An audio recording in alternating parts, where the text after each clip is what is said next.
Hello everybody, welcome back to a new season / mini season of Wild World Podcast.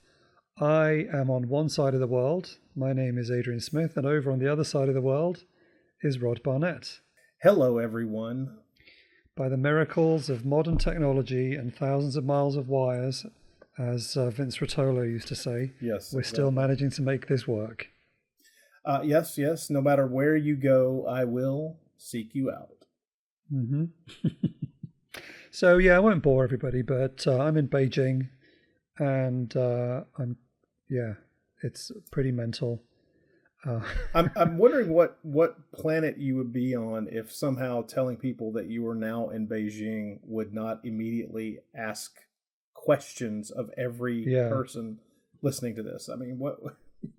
Give them the brief synopsis so that they're aware, you know. Well, the good news is I've managed to find where I can still go to the cinema. So, well, good. I was able to go and see Tron the other day. I saw that recently as well. I was pleasantly surprised. I enjoyed it. Yeah, I did too. I'm a sucker for all that stuff. Well, here's the weird thing: is I've never been a particular fan of the original film, but I've enjoyed both sequels. The decades later sequels. I've enjoyed both of them. So there you go. Yeah, I mean, I'm just a sucker for anything like that, really. If it glows and it's sci-fi, then count me in.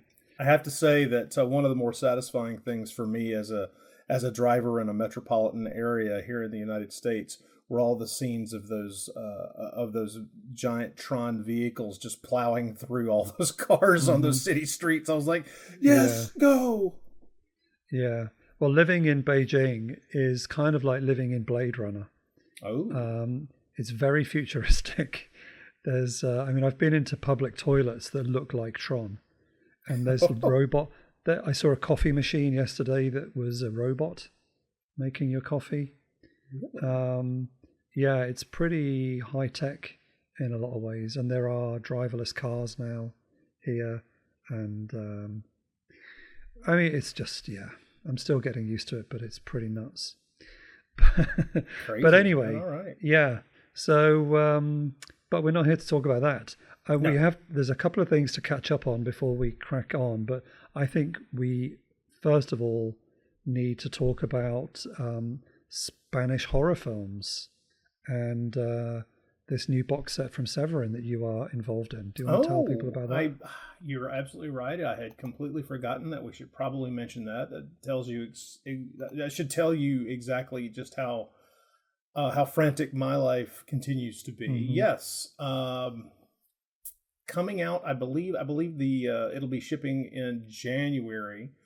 There is a set coming from Severin called Exorcismo: Defying a Dictator and Raising Hell in Post-Franco Spain, which is a set that is going to focus on quite a number of films that essentially kind of give you different kinds of examples of what film censorship being loosened in Spain post the death of General Franco looked like. I would caveat that with the fact that I think at least one of the movies was actually shot before Franco's death, but not really released until after. But that's neither here nor there, considering the subject matter at hand in that particular movie. But nevertheless, 19 films, a number of which I have never been able to see. I'm really excited about this set. The big news is that some Stone Cold classics are involved in this, and I was lucky enough to be involved in making commentaries for two of them.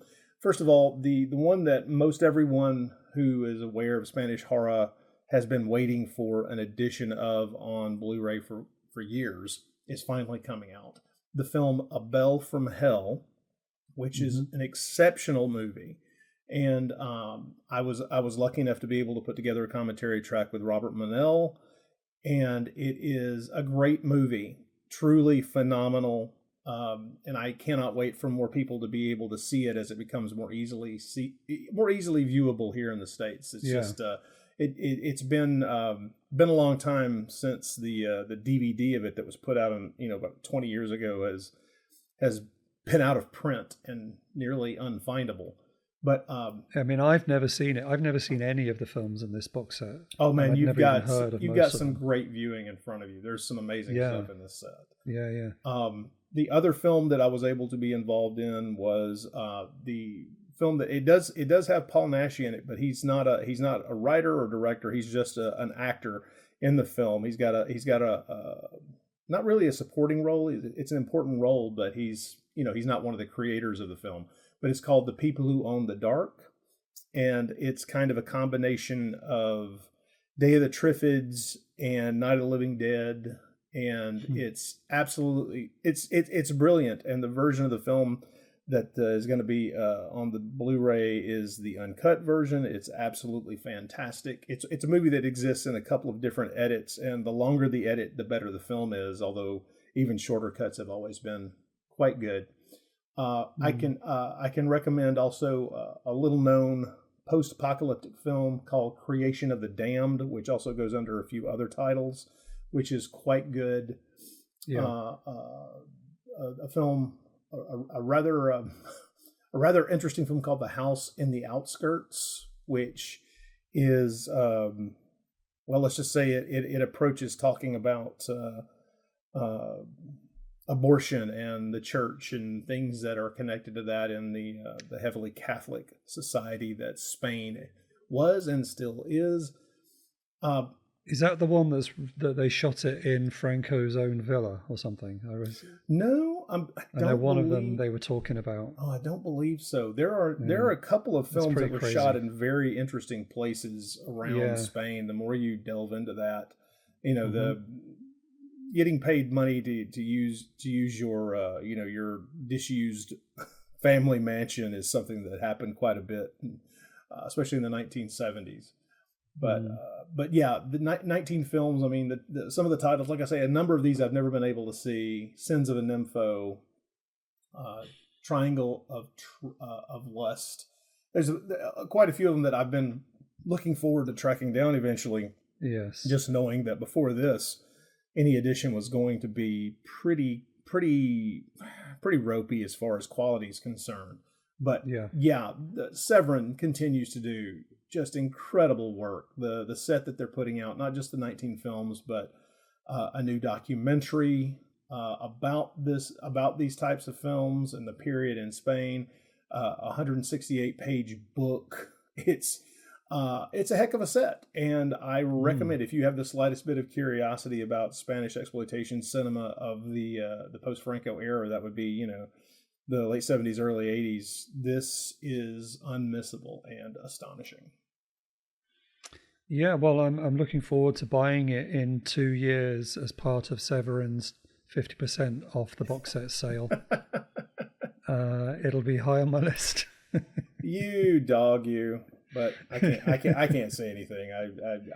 I do similar things with movies of that type. Although there have been a number of times in the past when I just could not stop myself from pulling the triggers. Their folk horror box sets I had to have day of because I wanted to let them sit and gather dust for a year before I finally pulled the plastic off of them. I know, right? That one I enjoyed listening to their podcast where they went through it all with the filmmaker who kind of curated the set. And very cool stuff. So I was not surprised to see your name pop up twice on that box set. Very happy to be involved. Was unaware of where those particular movies were going to end up, but when we were doing the commentary tracks, we just knew they were planning to release the films. So quite satisfying, I have to say. Yeah, very good, very good. Do you have any other announcements you want to mention at the moment? Nothing coming out anytime soon. You and I have one that hasn't been announced yet that's in the can. That's an Italian crime film.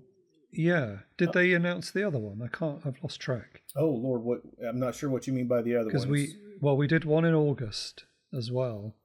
Did that one get mentioned? The Lamberto Bava film. Oh, I've not paid attention. I don't know that the Lamberto Oh, Bava okay. film that we did a commentary track for has been announced or Oh, not. well, there you go. That's a bit of a big clue for everybody. Yeah, I don't. Yeah, there's a lot of Lamberto Bava that's been coming out the past year, and this Yeah. one will add to the stack. So Um, potentially we've got two in the can. Well, actually, there's still a third one that we recorded that still hasn't been announced. oh my goodness, So I you're think yeah. there are three that are currently hovering somewhere. Well, I Troy and I will be doing another one for Mondo Macabro, but that's something that won't even be announced or be coming out until next year. Oh, So cool. yeah, I love having a long lead time. It allows you to Hmm. really do the research. Yeah. And my solo commentary for the Steve Reeves Thief of Baghdad is now out in the world. It's part of a box set from Imprint where they've done Hmm. three different Thief of Baghdad's or Thieves of Baghdad, whichever way around you want to put that. My copy arrived the day after I arrived in Beijing, so it's going to have to wait for me to get back at Christmas to look at it. Oh, I need that. You're right. I need to order that. I need to order that for myself. I need to get a copy of Mm. that. Yeah. But yeah, I don't know if there's not much else happening. I know you just had another podcast episode out as well. Was it Succubus? Yes, on the Nashi cast, we did another Beyond Nashi episode. We, along with Bob Sargent, Troy, and I covered Jess Franco's film Succubus, which is really kind of the starting point for a particular Mm. type of Jess Franco film that would it would take up the bulk of his filmmaking. It was certainly not indicative of every kind of Jess Franco film post Mm. 1968, but it is a wonderful film to dig into because it is so perfect an example of what he was going to be doing in different ways with different actors and actresses Yeah. for the next rest of his life really, Hmm. and then just put out the newest Bloody Pit episode focused. Well, boy, talk about an in-depth episode. We dig into House of Frankenstein, the 1944 Oh, Universal good. horror film. Yeah, the runtime of the episode is almost exactly twice as long as the runtime of the film because we really, Right. really dig into almost everything. And I have to embarrassingly admit that I was probably over prepared I was over researched for that particular Hmm. episode because we really dig into a lot of things. But we were looking Oh, forward to good. doing that movie, and I'm glad to have it out Yeah. for the Halloween season. Hopefully, like over here, Apple is not blocked, but it's quite sporadic. Hmm. So my phone hasn't popped up with your new episode of that yet, but hopefully it will at some point because I do really enjoy your Universal coverage. Thank you, thank you. Yeah, it's good stuff. It is a labor of love. Yeah. Well, we may as well let's dig into it here with our new kind of loosely themed mini season. It's been very much on my mind for a long time that the only time we ever really mention women on this podcast is if they're in the movies. Yeah, yeah. And like any film industry of the 60s and 70s is very male dominated. But I did want to try and talk a little bit about some of the women that did turn up in Italian cinema that weren't just in front of the camera. Hmm. So, yeah, so with that in mind, that's kind of what led me to think it would be good to look at some examples of female directors. And so, or producers, I guess, because I also wanted to keep the films vaguely cult. And so I was kind of limited by our own parameters, I suppose. But the whole thing was an elaborate excuse, basically, to get Rod to watch Rita the Mosquito. This has been Really? a goal of mine for at least a year, that I would find a way to get you to watch this movie. And you have succeeded, you sorry son of a. Yeah. This was it, yeah. Initially, I thought we could do a season of musicals, but it's almost impossible to find them with English subtitles. So this was my plan B. But I also think I think it's worth worth doing, particularly when the filmmakers involved are such interesting people.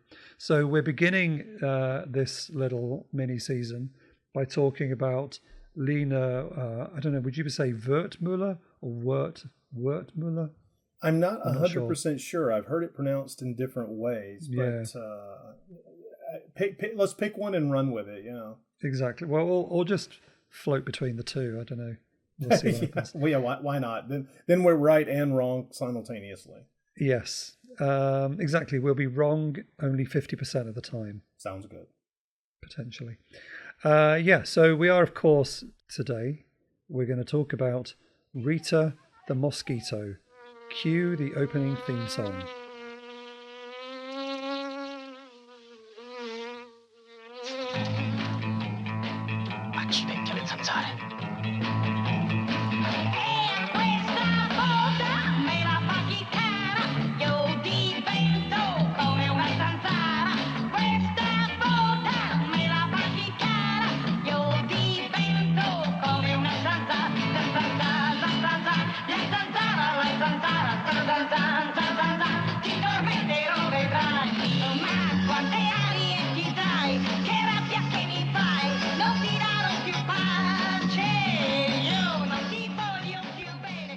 There it is.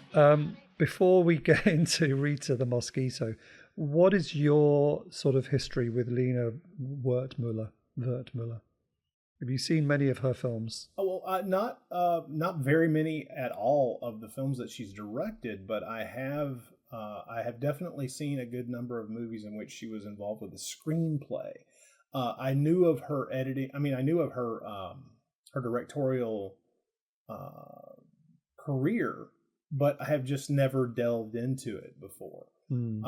It's one of those things where it became something that I was always kind of pushing to the side and thinking that, well, eventually I really ought to learn a little bit more about her. And so you have finally pushed me into the position of doing that. But like I say, mostly I in the past I've run across her as a screenwriter on a number of films that I was impressed by, and that's how I primarily knew her in the past. So it's going to be interesting to see some of her directorial films in the future, because now I'm kind of curious.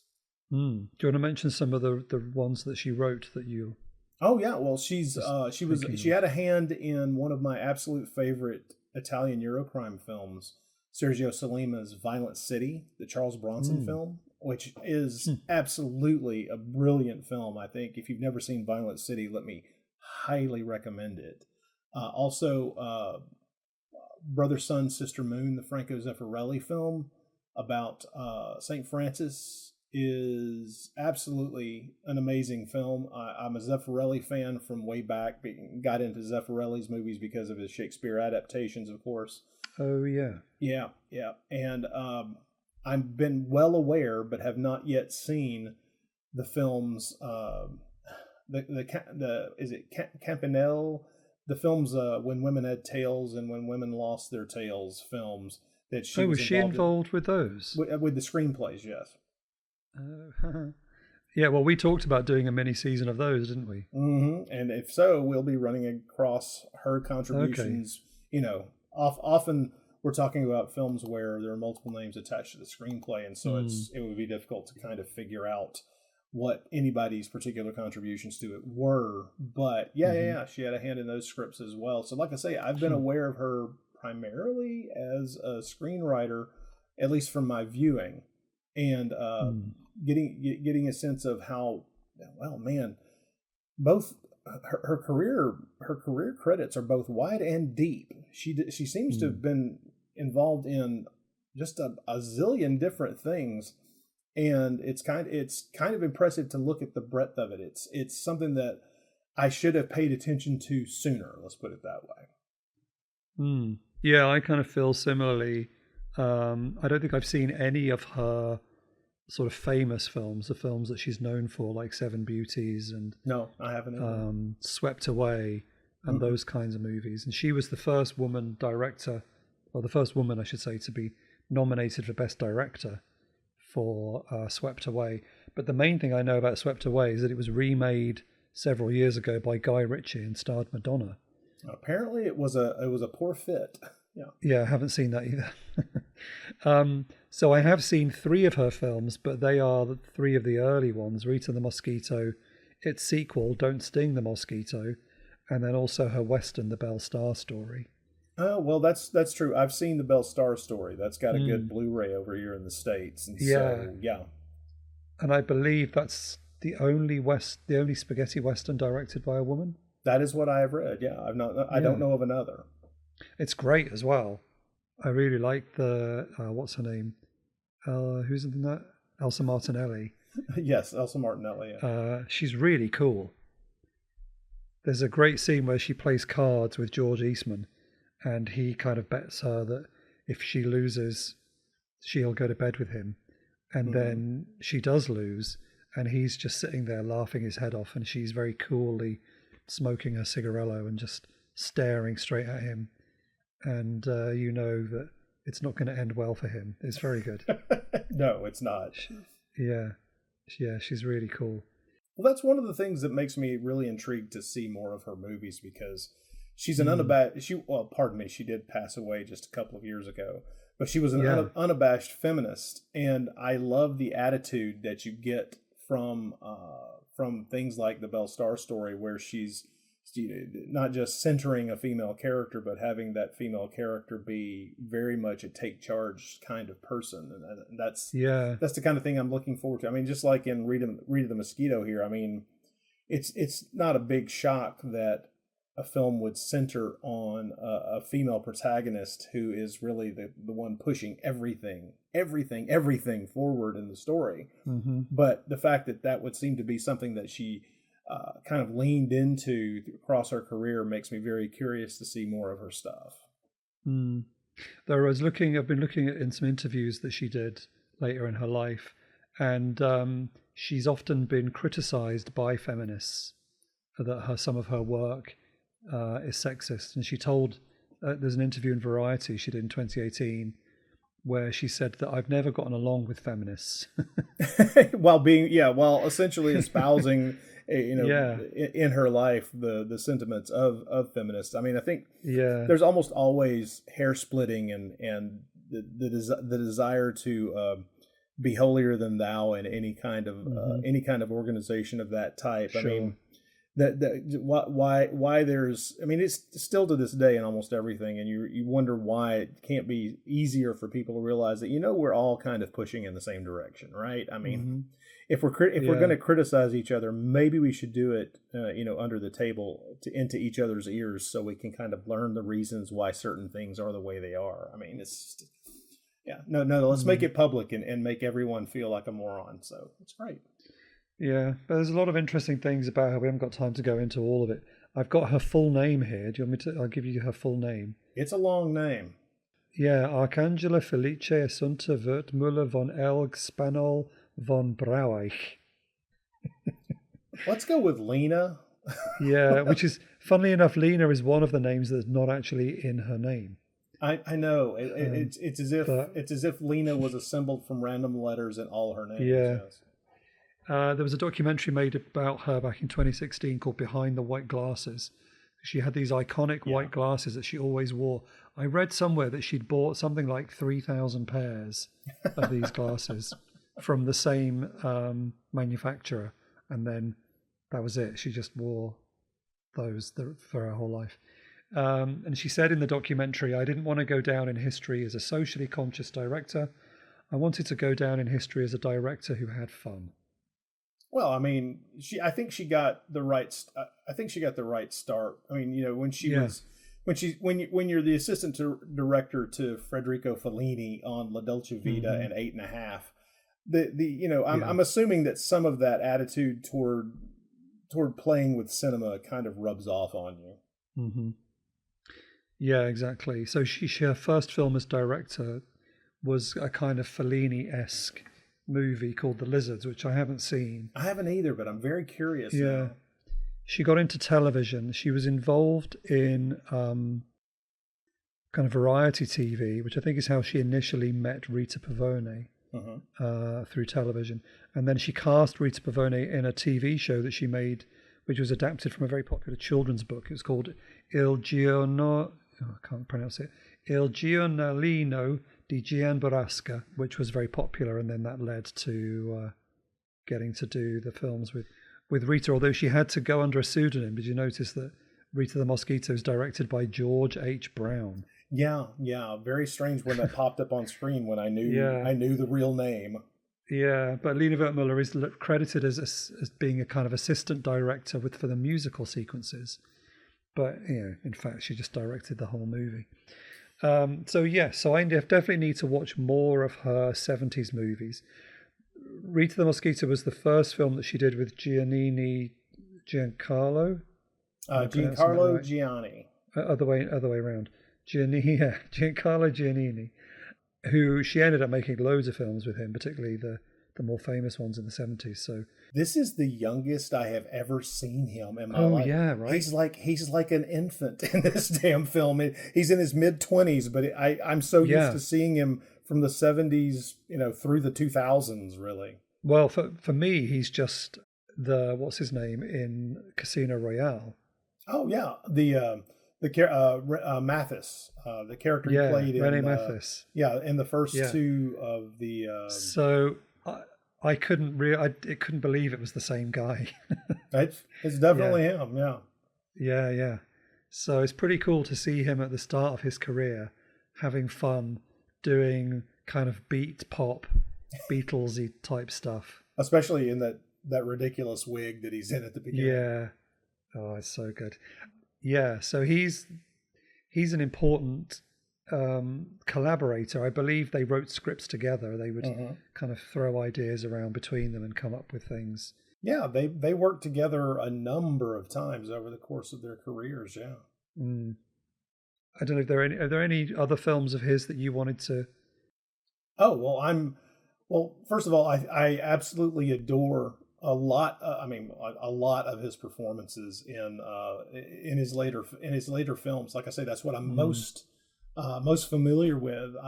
Although I will say that just a couple of years ago, I believe it's Severin put out one of his first films, if not his first film, called Libido, which is an Ernesto Gastaldi film, which I think is a great little film.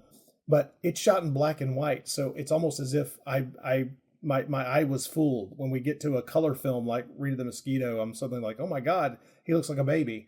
But his performance in Hannibal, Ridley Scott's film Hannibal, where he's an Italian detective who thinks he's going to get the better of Hannibal Lecter. It's an astonishing performance. I think he's very, very good.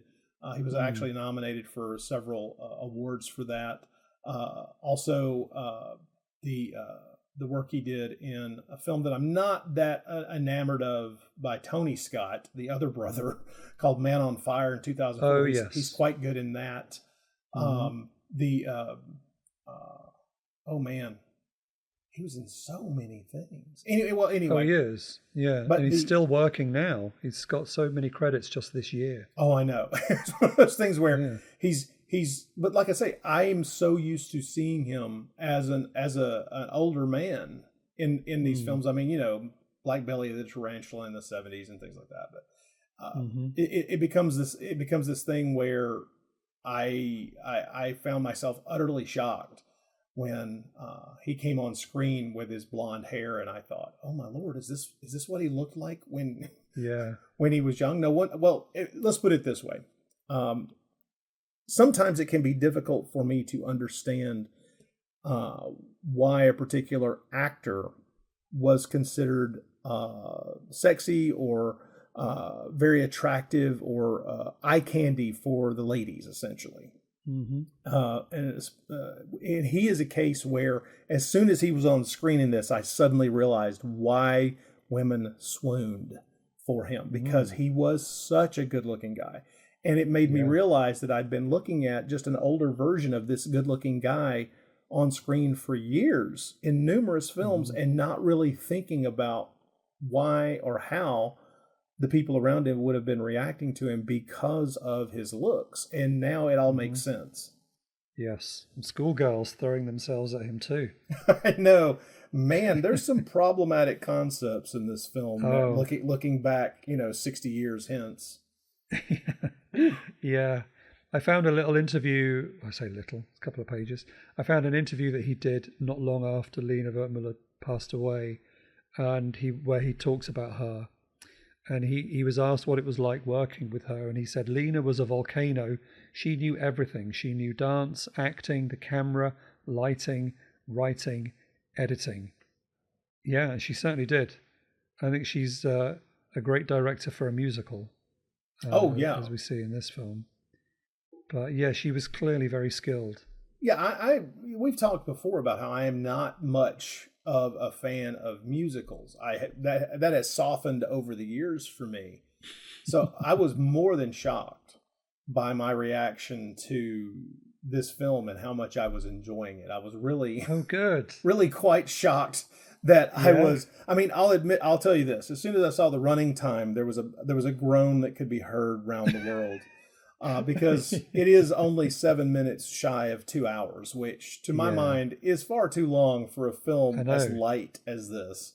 And for this podcast, that is epic. Yeah, but yeah, I yes, mean, all of our films are generally 90 minutes or less. yes. And so in this case, I thought, oh no. And then there was like a harsher groan that actually made me turn the film off and like walk around the room for a few minutes and just kind of get my mind back on Right. task as soon as I realized, oh crap, it's a musical. You know, Didn't I tell you it was a musical? I'm so sorry. honestly, if you did, I forgot it, and if you didn't, I know where you live. So Mhm. Yeah, in China. exactly, somewhere in Beijing. There's only a few million people there. It should be Yeah, easy to send a noogie assassin after you. yeah. Well, I'm glad that you came around to it. I think it's just such.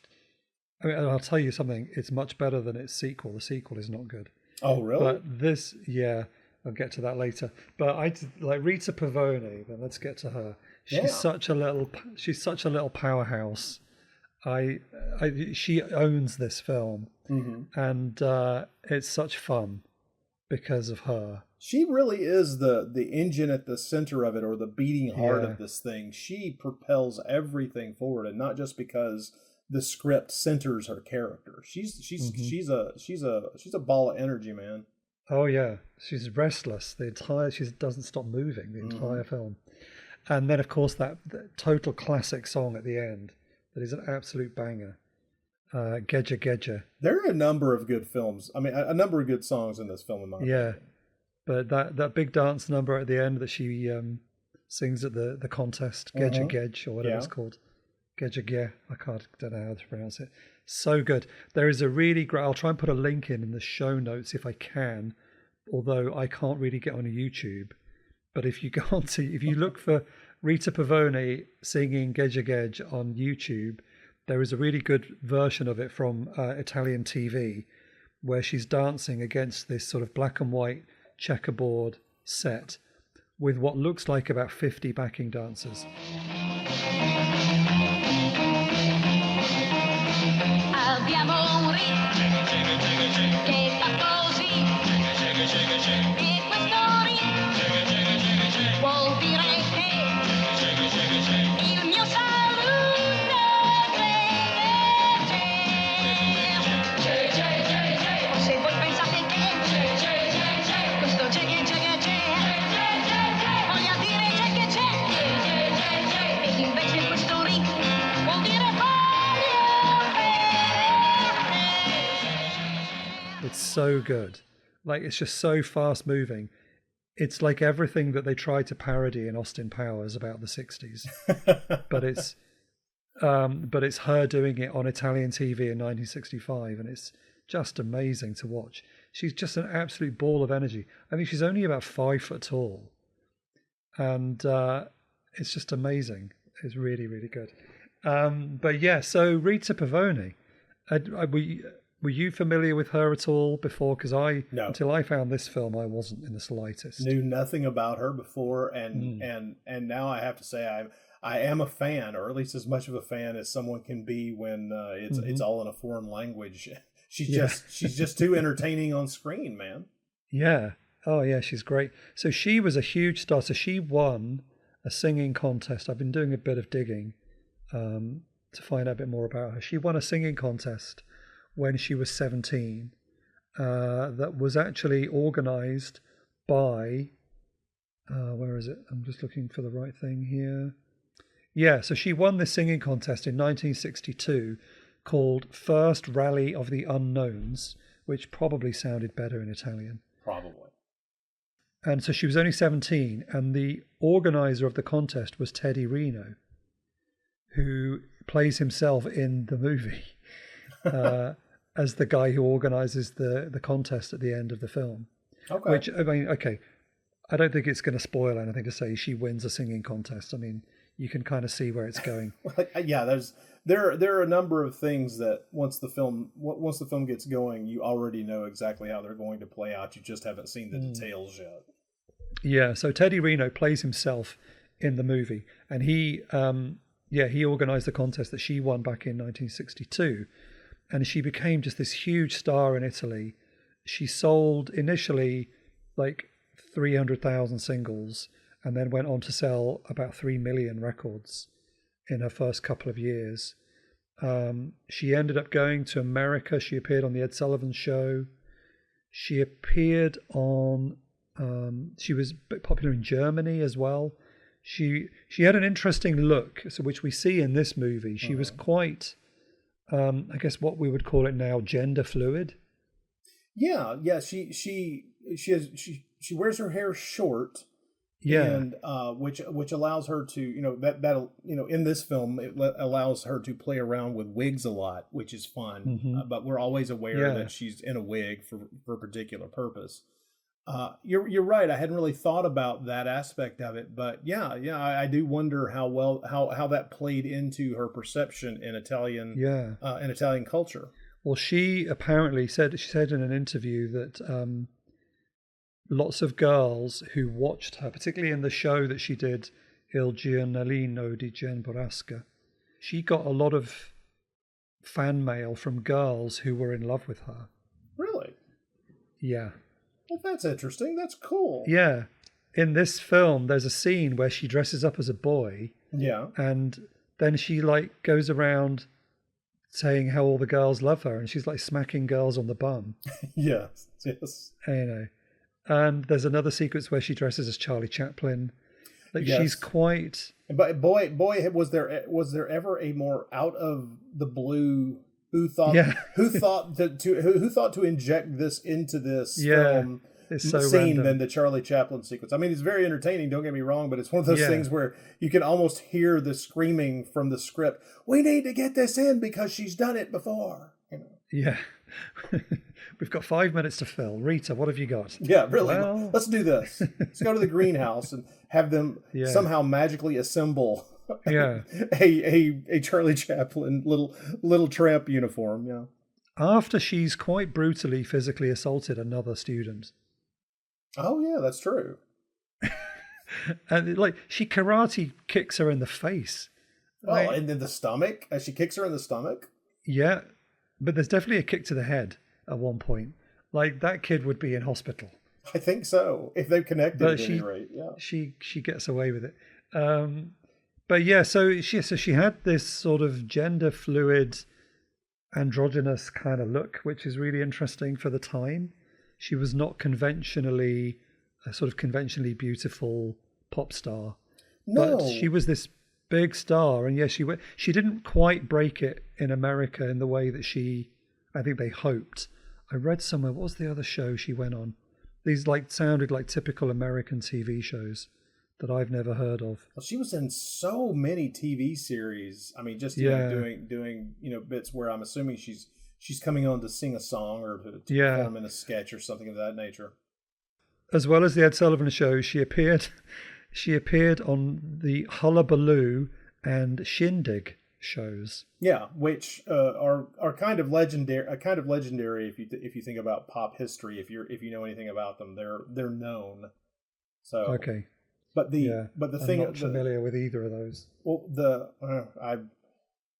I'm vaguely familiar with them because of I sometimes study the histories of certain artists simply because there's a curiosity about where they sprang from. But in that respect, first I would like to say that I think Miss Pavone resembles quite a bit Sally Field at the same period of time. Yes. There's a very similar facial look and also a kind of I wouldn't at all say gender fluid for Sally Field. I mean, she was playing the flying nun around in the late '60s, so there's a different dynamic going on there. But their facial features are very similar. Rita seems to have quite a bit more in the way of freckles, but the vibe I got from both of them being these little balls of energy just crackling with talent. And so that she seems to be not that Sally Field ever was a vocalist, certainly not of Rita Pavone's stature, but they look similar, and she's perfect in this film as this queen bee character who generates all of this chaos around her and is able to push and pull everyone in the direction she wants them to go. She's kind of amazing. Yeah, she is. It's like a sort of musical version of a St. Trinian's film. Like the first half, anyway. Do you know the St. Trinian's movies? I have no idea what you're talking about. Oh, wow. Okay. Oh, if only we had another podcast where we could talk about old 1950s British comedies. There's a series of films. They're kind of pre-Carry On. You know the Carry On films? Of course, I know the Carry On films. Yes. Yeah.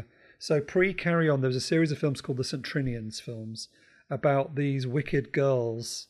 Like it's basically like comedy set in these girls' schools where the girls cause chaos and terrorize the teachers and get up to all kinds of mischievous scrapes, playing pranks and all of that kind of stuff. And the first half, if anyone British has listened to this, they'll understand what I mean.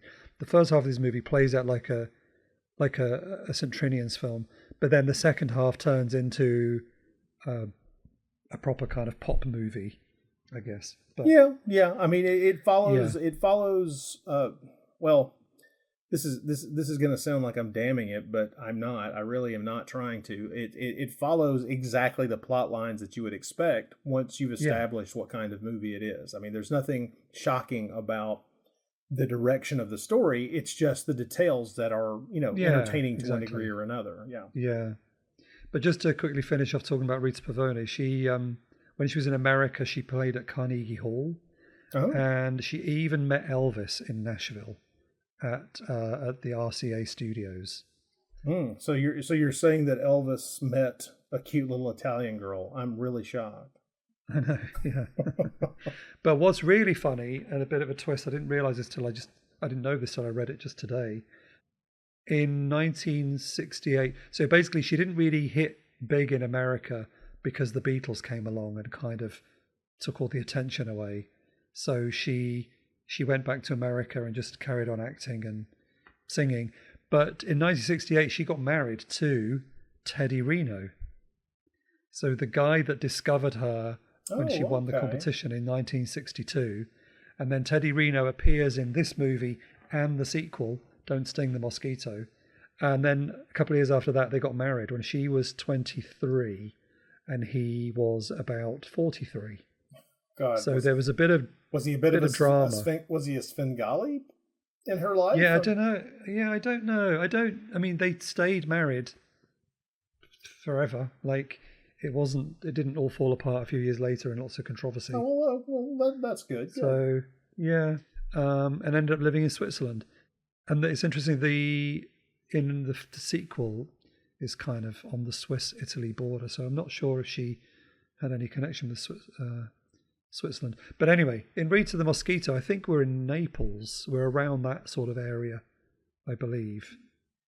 Because we're by the sea. I think it's Naples. Well, it's gorgeous because the film looks just beautiful in all these places that we visit while it's that bicycle ride. It's the first musical sequence where they're out of the school and riding their bikes, and I'm going, well, this is a gorgeous place. This is a nice seaside, whatever it is, Mm-hmm. Yeah. Well, I'm glad to know already that you enjoyed it. Well, I mean, like I say, I had to get past the feeling that I had been suckered by my podcasting partner. I won't name who that might be, but But no, it's a highly entertaining film, and I kept seeing things in it that, let's just say that there are little things in it that are neat little discoveries. Like you mentioned earlier, the Beatles.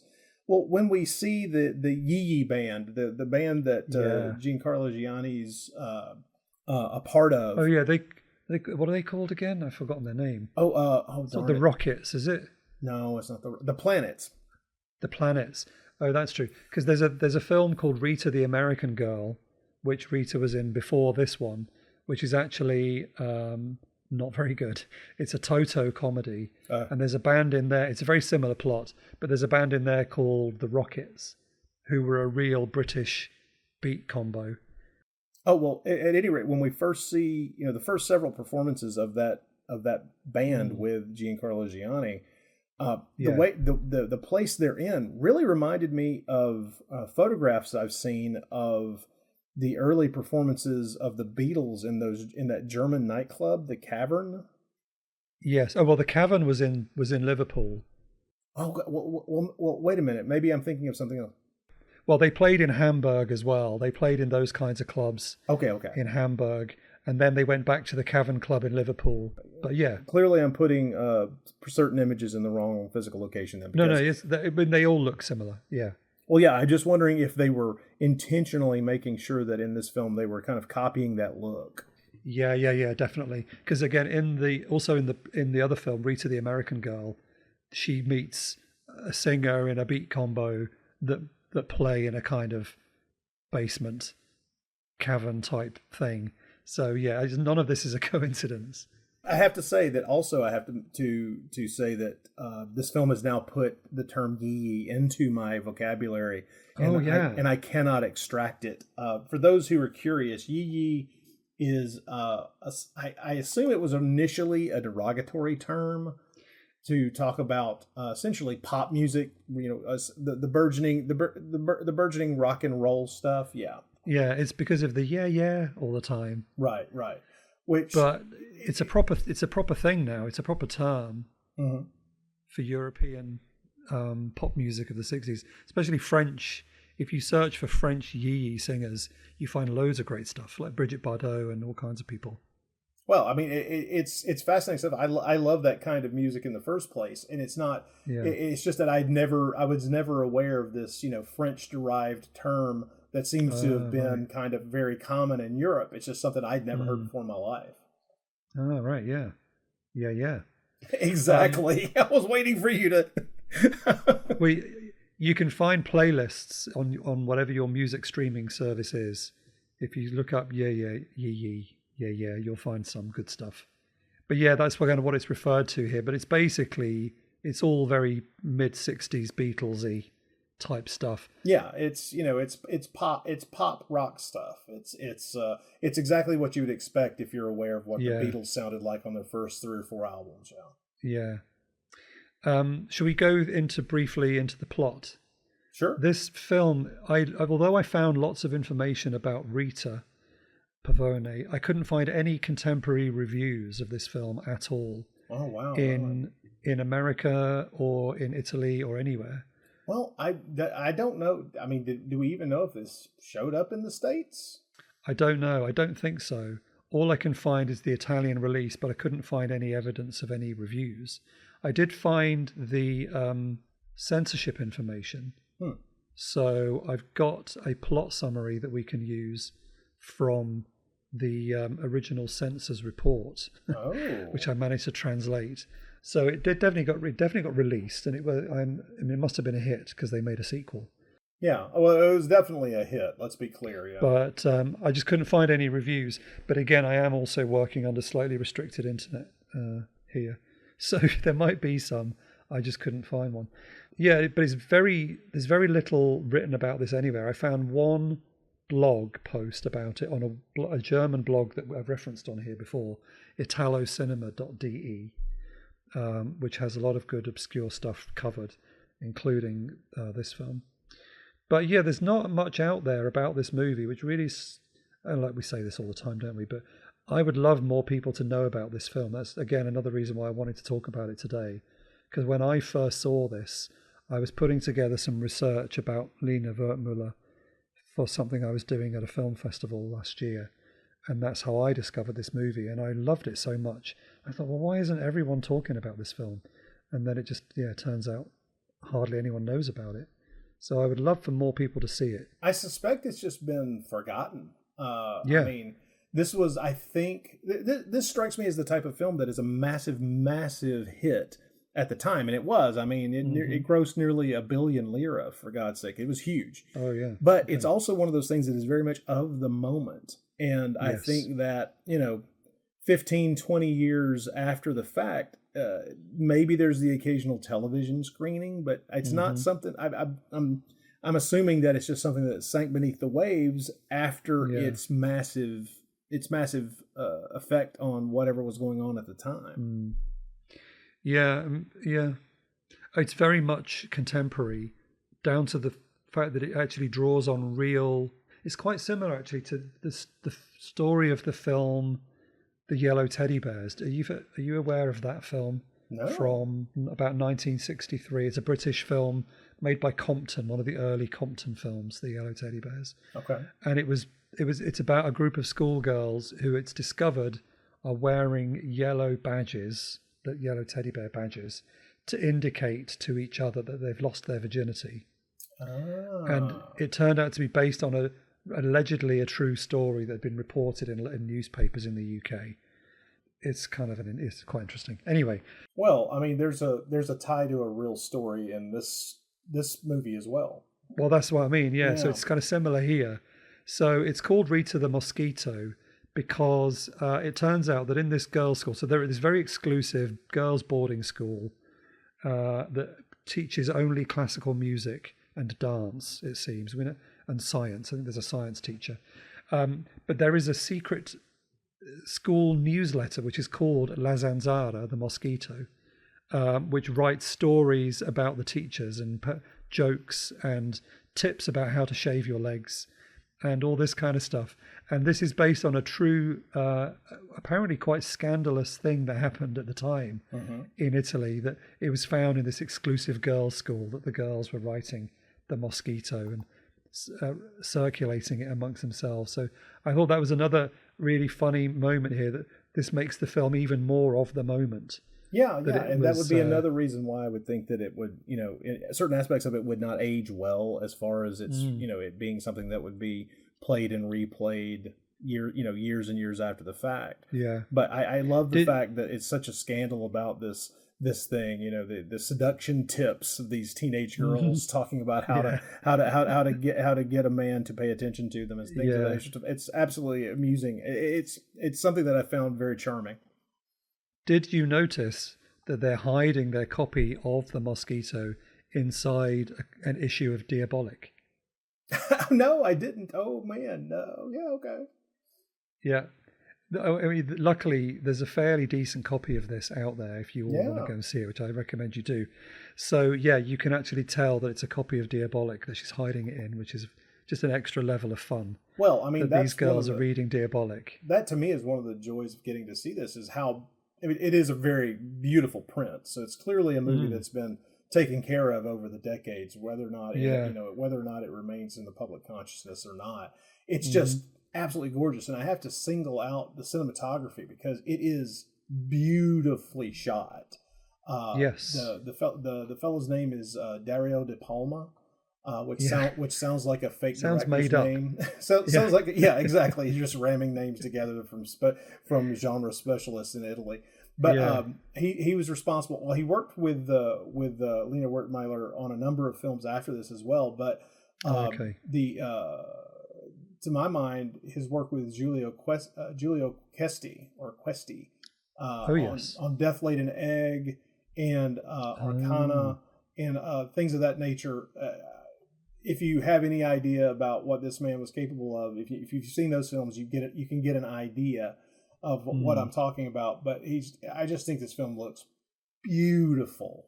I think that he shot a couple of films more than a couple apparently for Sergio Corbucci that are some of my favorites to look at, The Specialists and Romulus and Remus, and it's just it's wild when I think about the areas of Italian cinema that I've not really paid much / any attention to, and how these incredible technicians who I've admired for decades work very well in those areas as well. Mm-hmm. Yeah, it's interesting how these things intersect.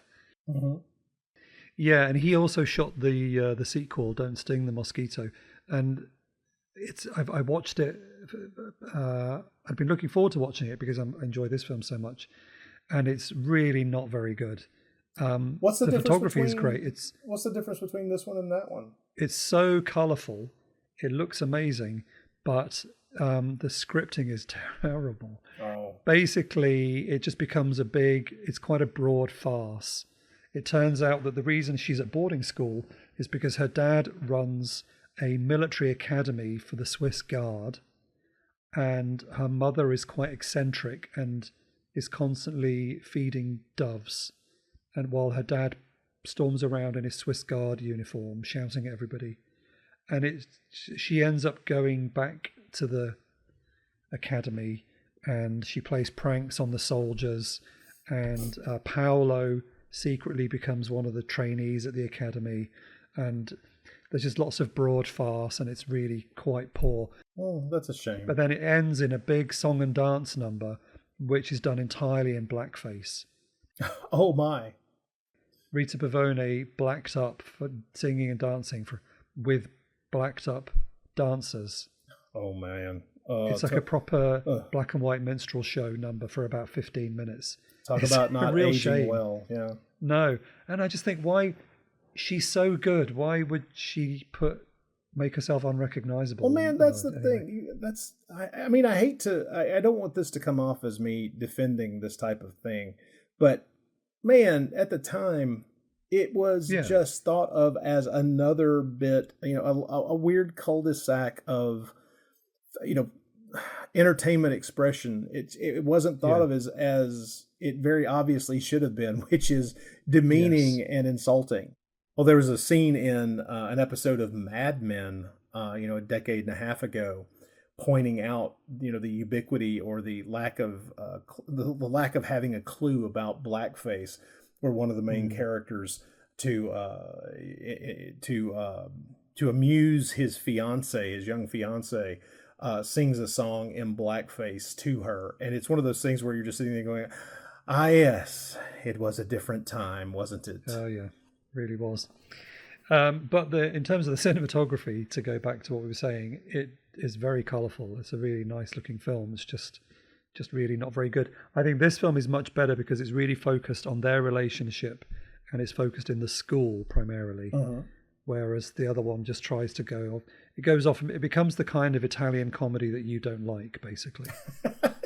yeah, but somehow this one, how did this one do this? But this one is, this one stands head and shoulders above all those other ones, thankfully.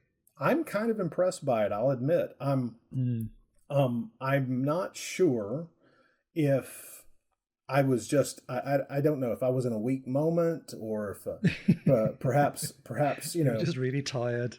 Who knows? But I will say that this movie really did win me over. I was Great. Always curious as to just how far. I knew it was a mid '60s film. It came out in 1966, so I always knew that there were going to be certain lines that they were just never going to cross. But the fact that it's dancing along the lines of some rather, well, these days it would be considered controversial because it's just something that never was thought of back in those days with, teenage girls lusting after their professors. I mean, for God help us. I mean, the early 80s, there was a song called "Don't Stand So Close to Me," which is exactly about this kind of thing and about how chancy and odd it could be to pretend that this was something that you could get away with. That's true, actually. And Sting was a teacher as well, right? So he was singing about his own students. Well, yeah, exactly. That's It's one of creepy. those things where, you, as someone who has to be careful around these hypersexually active young women who are trying to figure out their own lives, you have to be aware of that. When I was a young teacher, I just started 20 years ago. So I was still just about in my 20s. And I did get smacked on the bum by one of my female students. Well, that's what we're talking about here. Yeah. Yeah. And I didn't know who it was. There were like 3 of them it could have been. It was all a bit embarrassing. Well, yeah. I mean, it's always going to be embarrassing no matter what. But anyway, yeah. So let's do it. We've talked about it a lot. Let's do a very brief setup. We don't need to tell the whole plot, but basically, so we've got this boarding school. There's a music teacher, Paolo, who is young and is constantly pranked. And I love the pranks. We when we first see him, he's trying to get dressed. And first of all, he can't find the key to his chest of drawers. And then when he does find the key, it's in a bottle of ink. Yeah. So then he opens his drawers and he goes to put...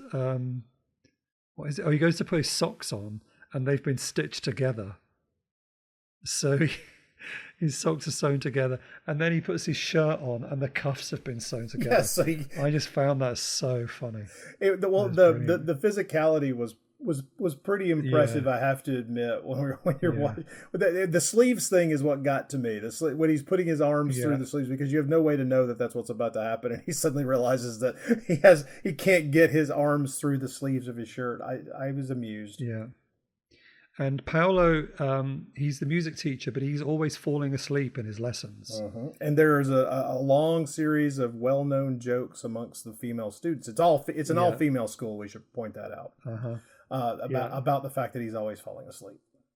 Yeah, and there are jokes made about this in the Mosquito, the newsletter that is that the teachers, the head mistress, finds out about and wants to punish the girls. There's a tip in there. There's another funny scene where it turns out there's a tip about putting potato peel on your face.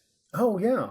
And then there's a sequence later on where there's a noise in the middle of the night and all the female teachers come out to see what the noise is, and they've all got potato peel strapped to their faces. Which, I mean, is exactly what everyone who's ever seen a comedy knew was going to happen, but it's still actually kind of an amusing scene, yeah.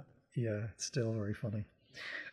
So Rita is constantly sort of needling and teasing Paolo. She pours dust all over him right at the beginning of the film.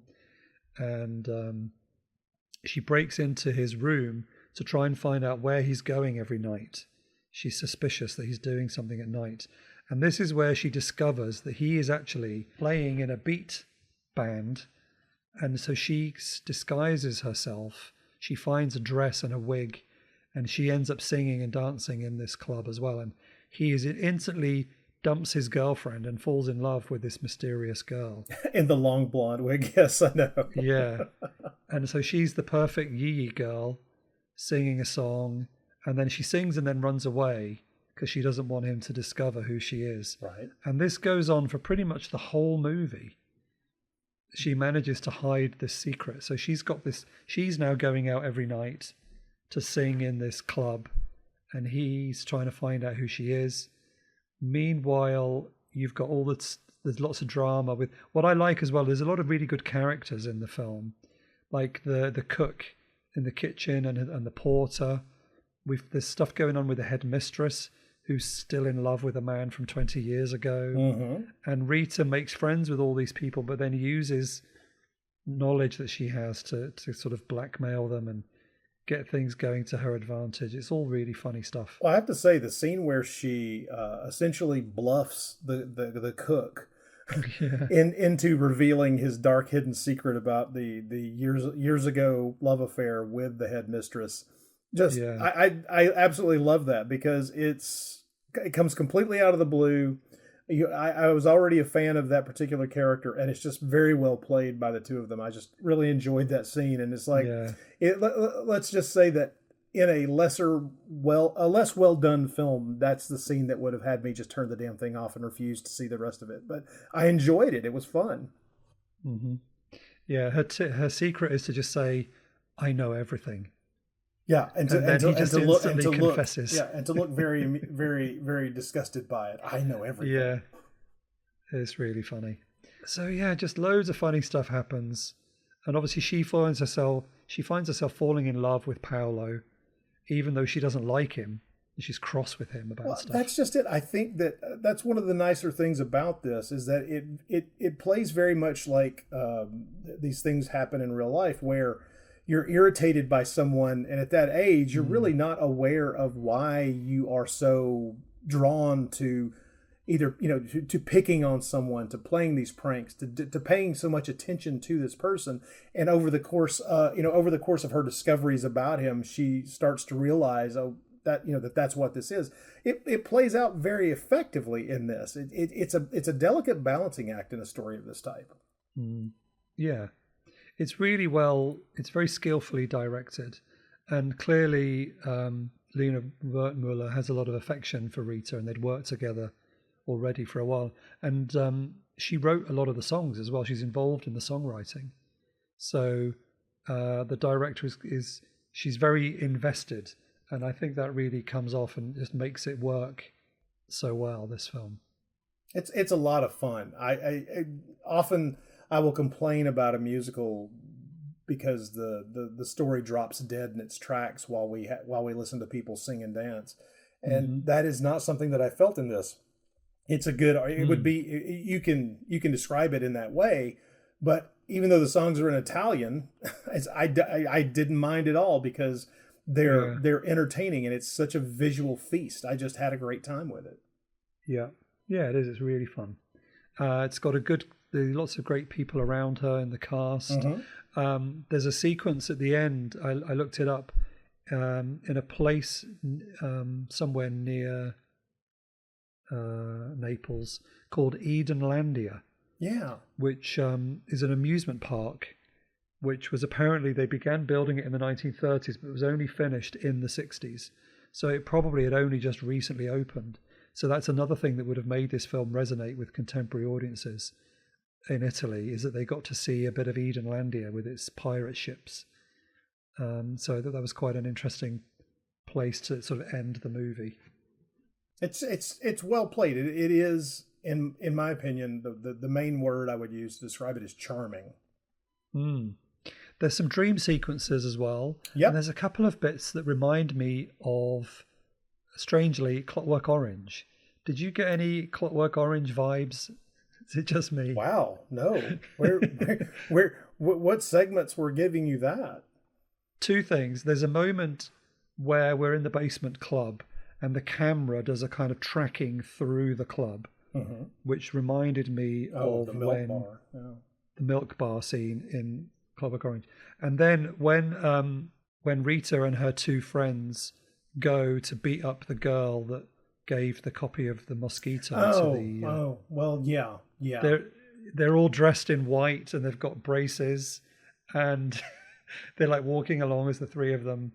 It just made me think straight away of Clockwork Orange. I hadn't really thought about that, but yeah, I mean, that particular film was a good 5 years away, but I do see what you're talking about. Yeah, I'm not saying that Stanley Kubrick could. You don't think Kubrick watched this film and went, "That's what I'll do." Yeah, he said, "I'm going to do that in 5 years." Anthony Burgess crossed with an Italian musical. Yes. Yeah. The book came out. Clockwork Orange came out a couple of years before this movie, but yeah, it was just the sort of the cinematography, I guess, and the costuming.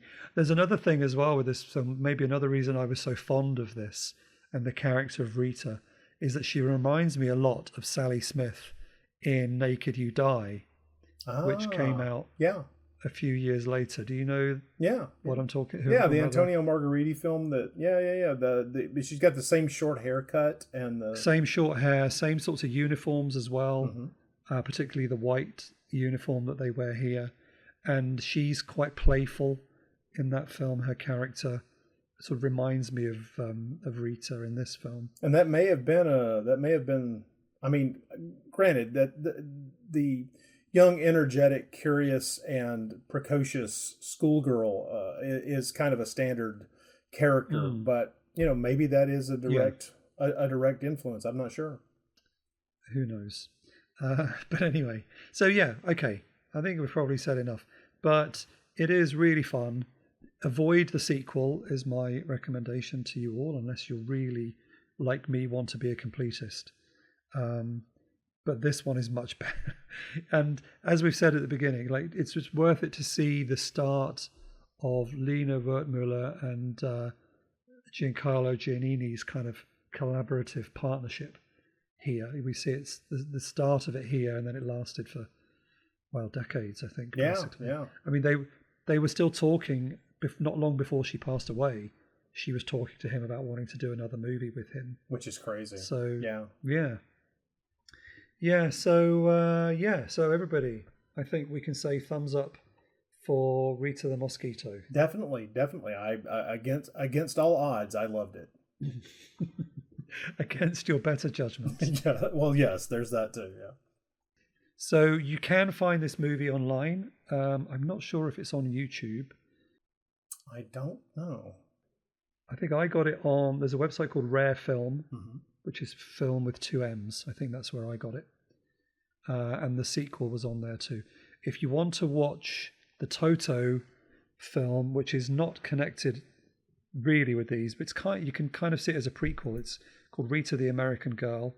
And in that one, basically, Toto plays a classical music conductor who adopts a girl from South America. So she's coming in as a sort of, I think she's called Rita Santangelo or D'Angelo.